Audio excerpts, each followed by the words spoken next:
Second টাইমের সবথেকে বড় বাধা হচ্ছে আমি কিভাবে পড়ব, কিভাবে শুরু করব, কোন জায়গা থেকে কতটুকু পড়ব, কোন পোর্শনটুকু বাদ দিব, বেসিক দেখব কিনা, দেখলে কতটুকু দেখব, প্রবলেম সলভিং এর ক্ষেত্রে আমার কি কি জিনিস মাথায় রাখা উচিত, কোন জায়গা থেকে শুরু করব, কোন বই থেকে শুরু করব।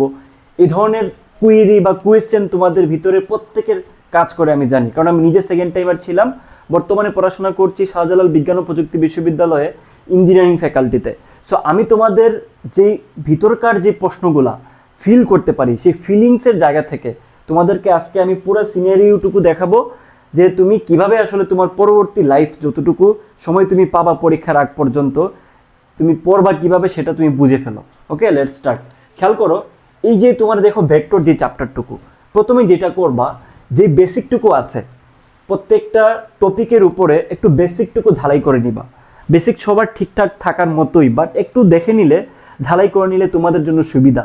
তারপরে যেটা করবা, খেয়াল করো, এই যে তুমি বেসিকটুকু তো দেখলা, যে বেসিকটুকু তোমার জানাই লাগবে, যেমন ডাইভারজেন্সের ক্ষেত্রে কী কী ঘটনা ঘটে, কখন সমান্তরাল হয়, কখন তোমার অগুণনশীল হয়, এই জিনিসগুলো তোমাকে একটু হইলেও জানা দরকার।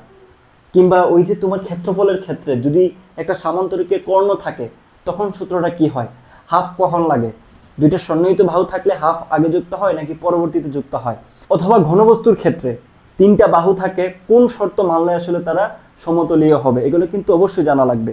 সাথে সাথে কি করবা দেখো, সাথে সাথে সব থেকে বেশি ইম্পর্টেন্ট হলো, খেয়াল করো, এই যে তোমার সাস্টে আসা যে কোশ্চেনগুলো বারবার যেগুলো রিপিট করে, ওই কোশ্চেনগুলো তোমাকে সলভ করে নিতে হবে। এই যে দেখো 19-20, তারপর হচ্ছে 7-8 সাল, অর্থাৎ বিগত 10 বছরের কোশ্চেন তোমাকে একটু বাছাই করে পড়তে হবে।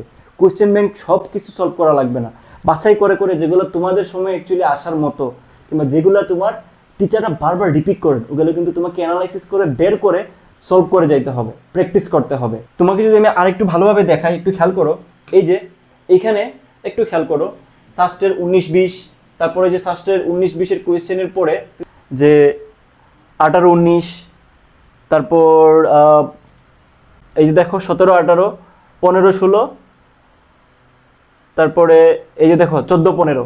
আই থিঙ্ক তোমরা অলরেডি বুঝে গেছো এইখানে কতটুকু এই জায়গাটাতে অ্যানালাইসিস করে কোশ্চেন না হয়েছে, প্লাস কিভাবে বোঝানো হচ্ছে, চিত্র আঁকা আঁকা প্রত্যেকটা জিনিস এক্সপ্লেন করে করে তোমাদেরকে পড়ানো হচ্ছে, প্রত্যেকটা ব্যাপার তোমরা জানো। তো সেই লক্ষ্যে আমি তোমাদেরকে বলবো, বাংলাদেশের একমাত্র precise SUST second time oriented course SUST diverse 2.0, ওইটাতে যুক্ত হয়ে যাও। আমাদের ক্লাস অলরেডি শুরু হচ্ছে, লাইভ ক্লাসটা 1 জুন থেকে, রেকর্ড ক্লাস থাকবে, তুমি পরবর্তীতেও ভর্তি হইতে পারবা। বাট কালকের যে প্রথম ক্লাসটা হবে ওইটা থেকে যুক্ত থাকলে তুমি আমাদের রুটিনে আমাদের মতো করে তুমি ফ্লোতে আগাইতে পারবা। আমি চাই না কারোর কোনো ক্লাস ডিউ থাকুক, কোনো লাইভ এক্সাম ডিউ থাকুক। যেহেতু আমাদের এখানে 50টা লাইভ ক্লাস হবে, 50টা লাইভ এক্সাম হবে, আমরা কিন্তু ক্লাসের পরপরই হচ্ছে এক্সাম নিব, ঠিক আছে? মাঝখানে হয়তো 12 বা 13 ঘন্টা গ্যাপ থাকবে। সো আমি চাই না তোমাদের কারো কোনো কিছু ডিউ থাকুক, কারণ সেকেন্ড টাইমে ফ্লোটা ধরে রাখাটা জরুরি। তো তারই লক্ষ্যে আমি তোমাকে বলবো, এতগুলো জিনিস শুধুমাত্র ফিজিক্স নয়, ফিজিক্স, কেমিস্ট্রি, ম্যাথ, বায়োলজি, এই 4 সাবজেক্টের সম্পূর্ণ দায়িত্ব আমরা নিচ্ছি, যেখানে ফুল সিলেবাসও পড়ানো হচ্ছে তোমাদেরকে, বুঝছো? কিন্তু ফুল সিলেবাস, যেখানে তুমি যে কোনো 2টা সাবজেক্ট অন্য জায়গায় পড়লে 1500 টাকার উপরে লাগে, এখানে আমরা 899 টাকা রেখে দিচ্ছি। সো তুমি ডিসাইড করো তুমি এই ক্লাসটা করবা কিনা, বা তুমি এই কোর্সটা নিবা কিনা এত অল্প টাকায়। আশা করি তোমরা বুঝতে পারতেছো।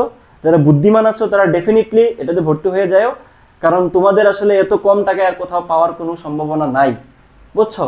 আর আমাদের এখানে প্রায় অলরেডি 150+ ভর্তি হয়ে আছে পেইড ব্যাচে। আমি চাচ্ছি অ্যাটলিস্ট আমার এখানে 300 মানুষজন একসাথে ক্লাস করুক। সো আমি সবাইকে চাচ্ছি যাতে সবাই একটা ভালো রেজাল্ট করতে পারে, একটা বাম্পার ফলন আসে এবার সেকেন্ড টাইমারদের থেকে। ওকে, আল্লাহ হাফেজ।